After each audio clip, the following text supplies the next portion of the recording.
Railway Koduru Janasena MLA అరవ శ్రీధర్ వ్యవహారం ఇప్పుడు second కో మలుపు తిరుగుతోంది. ఎమ్మెల్యేది హనీ ట్రాప్ అని ఒకరు, కాదు బాధితురాలే మోసం చేసినట్టు మరొకరు. ఇలా పరస్పర ఆరోపణల మధ్య మరో సంచలన వీడియో ఇప్పుడు బయటకు వస్తోంది. ఇప్పటి వరకు ఎమ్మెల్యేతో చేసిన వాట్సాప్ వీడియో కాల్స్, చాటింగ్స్ ను మాత్రమే బయటపెట్టిన సదరు మహిళా ఉద్యోగి తొలిసారిగా ఇద్దరూ ప్రత్యక్షంగా కలిసి ఉన్న వీడియోని ఒకటి విడుదల చేశారు.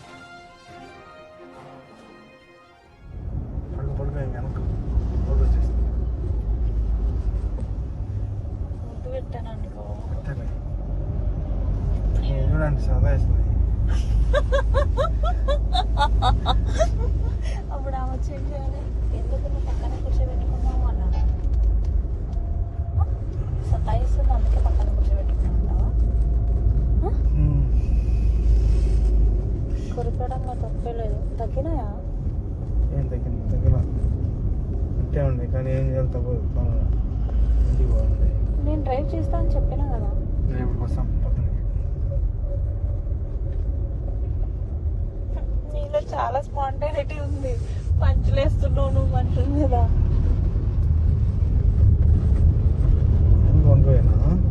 ఎందుకు వీణా ఇప్పుడే మన ఊరు వచ్చేసిందా? బాధితురాలు వీణ విడుదల చేసిన వీడియోలో ఎమ్మెల్యే అరవ శ్రీధర్ స్వయంగా కారు నడుపుతుండగా ఆమె పక్క సీట్లో కూర్చొని ఉండడం కనిపిస్తోంది. ఇది కేవలం రాజకీయ కుట్ర కాదని, ఏడాదిన్నర కాలంగా తమ మధ్య ఉన్న అనుబంధానికి వీడియోలే సాక్ష్యమంటూ వీణ గట్టిగా వాదిస్తున్నారు. తనను పెళ్లి చేసుకుంటానని నమ్మించి పలుమార్లు అబార్షన్స్ చేయించి ఇప్పుడు అన్యాయం చేశారంటూ మీడియా ముందు కన్నీటి పర్యంతమయ్యారు.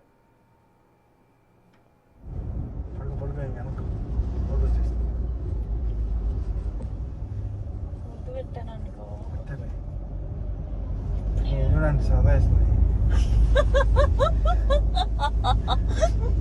అప్పుడు ఆమె వచ్చేది ఎందుకు నువ్వు పక్కన కూర్చోబెట్టుకున్నావు అన్నాను. సతాయిస్తుంది, అందుకే పక్కన కూర్చోబెట్టుకున్నావు. కొరికడంగా తప్పే లేదు. తగ్గినాయా? ఏం తగ్గింది? తగ్గిన అంటే ఉంది, కానీ ఏం చేయాలి తప్పదు. ఇంటికి బాగుంది. నేను డ్రైవ్ చేస్తా అని చెప్పినా కదా. రేపు వస్తాం. నీలో చాలా స్పాంటైనిటీ ఉంది. పంచులేస్తున్నావు నువ్వు మనుషుల మీద.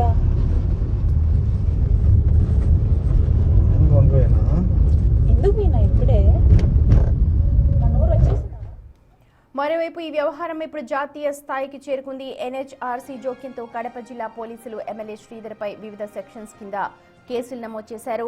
అటు జనసేన అధిష్టానం కూడా ఈ విషయాన్ని చాలా సీరియస్ గా తీసుకుంది. పవన్ కళ్యాణ్ ఆదేశాల మేరకు విచారణ కమిటీ ఇప్పటికే రైల్వే కోడూరులో పర్యటించి ఎమ్మెల్యే నుంచి వివరణ కూడా తీసుకుంది. తప్పు చేస్తే ఎవరిని ఉపేక్షించేది లేదు అని పార్టీ సంకేతాలు ఇప్పటికే ఇచ్చింది. సో ఈ వీడియో లీక్స్ శ్రీధర్ ను మరింత ఇరకాటంలో నెట్టేలా కనిపిస్తున్నాయి. మరి విచారణ కమిటీ నివేదిక తరువాత అధినేత పవన్ కళ్యాణ్ ఎలాంటి నిర్ణయం తీసుకుంటారో వేచి చూడాలి. రైట్, మా ప్రతినిధి శివ ఉన్నారు అప్డేట్స్ అందించడానికి. శివ, రోజుకొక వీడియో విడుదల చేస్తూ ఉన్నారు. ఇప్పుడు మరొక వీడియో హల్చల్ గా మారుతోంది. ఇప్పటికే ఎన్హెచ్ఆర్సీని ఆశ్రయించింది బాధితురాలు వీణ. ఇప్పుడు ఈ వీడియోతో ఇంకా చాలా సీరియస్ గా ఏ వ్యవహారం కనిపిస్తోంది? అసలు ఏం జరుగుతోంది ఒకసారి చెప్పండి. సుమతి, గత 10 రోజులుగా రాష్ట్ర రాజకీయాల్లో సంచలనంగా మారిన రైల్వే కోర్టు ఎమ్మెల్యే వ్యవహారం ఇప్పుడు మరింత ముదిరింది.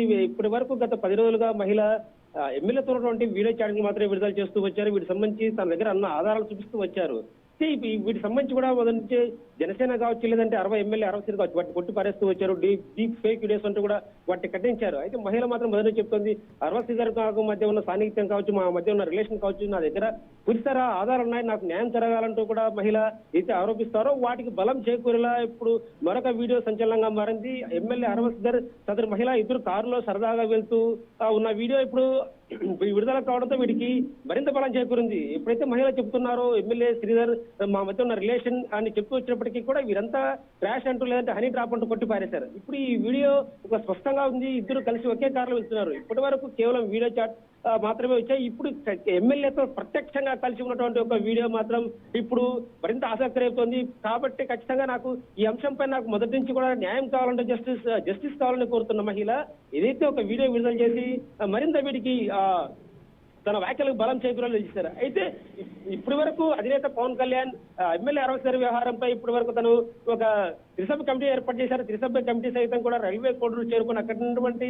అరవై దాదాపు ఒకరోజు 2 పర్యాలు విచారించింది. తన దగ్గర ఉన్న ఆధారాలంటే కూడా సమర్పించాలని కోరింది. అయితే ఎమ్మెల్యే సైతం తన దగ్గర ఉన్నటువంటి మహిళతో ఉన్నటువంటి చాటింగ్లు కావచ్చు, లేదంటే ఇతర ఆధారాలు కావచ్చు. అయితే శివ ఇప్పటికే ఎన్హెచ్ఆర్సీని ఆశ్రయించింది వీణ, అలాగే విమెన్ కమిషన్ కి కూడా అప్లై చేస్తాను, వాళ్ళని కూడా ఆశ్రయిస్తాను అని చెప్పి నిన్న మీడియాతో మాట్లాడుతూ ఆమె మాట్లాడారు.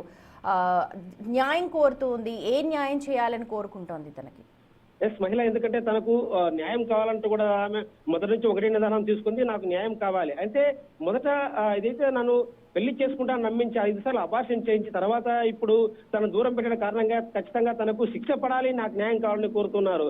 అయితే ఇది ఎలాంటి న్యాయం అనేది ఇప్పుడు కొత్త సంచలనంగా మారింది. ఆమె ఇక్కడే మొదట స్థానిక పోలీసు ఆశ్రయించేప్పటికీ తన ఫిర్యాదును తీసుకోలేని మొదట ఆరోపించారు. ఆ తర్వాత జాతీయ మానవ హక్కులు ఆశ్రయించారు. జాతీయ మానవ హక్కుల కమిషన్ సైతం మహిళకు న్యాయం చేయాలని డైరెక్ట్ గా ఏపీ డీజీపీకి వాటికి ఫార్వర్డ్ చేశారు. సో ఈ నేపథ్యంలో వెంటనే రాష్ట్ర పోలీస్ శాఖ సైతం స్పందించి ఎమ్మెల్యే అరవై ఇప్పటికే కేసు నమోదైంది. సో ఈ నేపథ్యంలో మహిళా ఫిర్యాదు మేరకు ఎమ్మెల్యేపై ఎలాంటి చర్యలు తీసుకుంటారు, ఎమ్మెల్యేని ఎప్పుడు విచారణకు పిలిపిస్తారు, లేదంటే ఎప్పుడు నోటీసులు ఇస్తారు, ఈ అంశంపై ఎప్పుడు తెరపడదు అనేది కూడా వస్తుంది. అయితే శివ తనకి న్యాయం చేయాలి అని అంటోంది, శిక్ష పడాలంటే. ఒకవేళ అరవ శ్రీధర్ కనుక పెళ్లి చేసుకుంటానికి ఓకే అంటే తను సిద్ధంగా ఉందా? కేసుని వాపస్ ఏమైనా తీసుకుంటుందా? ఇప్పటి వరకు అయితే నిన్న ప్రెస్ మీట్ లో చెప్పిన అంశం అయితే నాకు అరవైతో పెళ్లి అవసరం లేదు, బట్ నాకు అన్యాయం మోసం చేశాడు కాబట్టి తన శిక్ష పడాలని ఒకటే కోరుకుంటోంది. నన్ను మోసం చేసిన తర్వాత నాకు అవసరం లేదు. అయితే తనకు ఇలాంటి ఘటన ఇంకో మహిళకు జరగకూడదు కాబట్టి అరవై శిక్ష పడాలనేది కూడా మహిళ కోరుతూ వస్తోంది.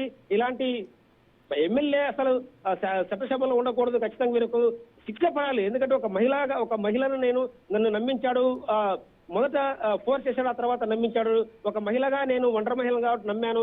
సో తనతో దాదాపు 7 నెలల పాటు ట్రావెల్ చేశాను. సో ఈ నేపథ్యంలో సడన్ గా నన్ను కొంచెం దూరం పెడుతూ వచ్చాడు. సో ఈ నేపథ్యంలో ఎమ్మెల్యేపై చర్యలు తీసుకోవాలి, ఎమ్మెల్యేపై అర్హత వేటు వేయాలంటూ కూడా మహిళ డిమాండ్ చేస్తుంది. సో ఈ నేపథ్యంలో ఆమె మహిళ జాతీయ మానవ ఫిర్యాదు చేయడం తర్వాత స్థానిక పోలీసులకు ఫిర్యాదు చేయడం, వెంటనే ఎమ్మెల్యేపై విచారణ చేపట్టడం, ఎమ్మెల్యేపై ఒకవైపు విచారణ ముగిసి అధినేతకు సైతం ఇప్పటికే నివేదిక సమర్పించారు. సో ఈ నేపథ్యంలో జనసేన నాయకులపై చాలా ఆరోపణలు వస్తూ ఉన్నాయి, ఇలాంటి వ్యవహారాలు చాలా వెలుగులోకి వస్తూ ఉన్నాయి. ఇప్పుడు జనసేన అధినేత కూడా చాలా సీరియస్ అవుతూ ఉన్నారు.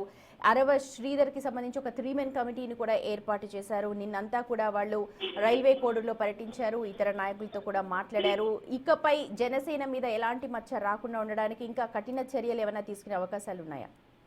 ఖచ్చితంగా, ఎందుకంటే ఇప్పటికే జనసేన పార్టీలో ఇలాంటి జరుగుతున్న పరిణామాలను అధినేత పవన్ కళ్యాణ్ చాలా సీరియస్ గా స్పందించారు. ఇప్పటికే జనరల్ పార్టీ సమావేశంలో కూడా చాలా సీరియస్ గా వార్నింగ్ ఇచ్చారు. అసలు ఏం జరుగుతుంది పార్టీలో అంటూ కూడా ఎవరైతే నాదెండ్ల మనోహర్ కు ఆదేశాలు ఇచ్చారో వీటిపై ఇమ్మీడియట్ గా విచారణ చేపట్టి వాటికి సంబంధించి కూడా నాకు నివేదిక ఇవ్వాలి, వీటిపై ఇమ్మీడియట్ గా చర్యలు తీసుకోవాలంటూ కూడా సూచించి వెంటనే సో ఈ నేపథ్యంలో వెంటనే త్రిసభ్య కమిటీ సైతం రైల్వే కోర్టులు చేరుకోవడం, అక్కడ శ్రీధర్ వివరణ తీసుకోవడంతో పాటు స్థానిక పార్టీ నేతల వివరణ సైతం తీసుకున్నారు. వారందరినీ కూడా తెలుసుకున్నారు. దాదాపు 40 మంది పార్టీ కార్యకర్తల నుంచి కూడా వివరాలు సేకరించారు. వాటన్నిటి కూడా క్రోడీకరించి వీటన్నిటి కూడా అధినేత సమర్పిస్తారు. సో ఈ నేపథ్యంలో ఈ రోజు అధినేత వద్దకు కూడా ఎమ్మెల్యే విచారణ నివేదిక సైతం అందబోతోంది. సో ఈ రోజు అధినేత శ్రీధర్ పై ఖచ్చితంగా చర్యలు ఉంటాయి. దాదాపు ఈ రోజు ఎమ్మెల్యేను పార్టీ నుంచి సస్పెండ్ చేసే కూడా అవకాశం ఉంటుందంటే కూడా ఒకవైపు జనసేన వర్గాల్లో జోరుగా ప్రచారం సాగుతుంది. ఈ నేపథ్యంలో మహిళ మరో వీడియో విడుదల చేయడం, సో ఈ నేపథ్యంలో శ్రీధర్ రాజకీయ భవిష్యత్తుపై మాత్రం జనసేన ఉత్కంఠ రేపుతోంది. సుమతి. రైట్ శివ, మొత్తానికి అరవ శ్రీధర్ రాజకీయ భవితవ్యంపై నిజంగానే అనుమానాలు తలెత్తుతూ ఉన్నాయి. కఠిన చర్యలు తీసుకునే అవకాశం ఉంది పార్టీ పరంగా అని తెలుస్తోంది. జనసేనాని పవన్ కళ్యాణ్ ఆదేశాల మేరకు ఏర్పాటైన త్రిసభ్య కమిటీ గత 2 రోజులుగా రైల్వే కోడూరులో క్షేత్రస్థాయిలో విచారణనంతా కూడా పూర్తి చేసింది. ఈ విచారణలో భాగంగా కమిటీ సభ్యులు శివశంకర్, అలాగే తమ్మళ్లపల్లి రమాదేవి, టీసీ వరుణ్ కీలక సాక్ష్యాధారాలన్నింటినీ కూడా సేకరించారు. అలాగే బాధితులు సమర్పించిన వీడియో రికార్డింగ్స్ కావచ్చు, వాట్సాప్ చాటింగ్స్, వీడియోలను కమిటీ చాలా క్షుణ్ణంగా పరిశీలించింది. అటు ఎమ్మెల్యే అరవ శ్రీధర్ తన వివరణ ఇస్తూ ఇదంతా రాజకీయ కుట్ర అని, డీ ఫేక్ వీడియోలంటూ వాదించినప్పటికీ కూడా కమిటీ మాత్రం ప్రాథమికంగా ఎమ్మెల్యే వైపు తప్పు ఉన్నట్లుగానే గుర్తించినట్లు తెలుస్తోంది.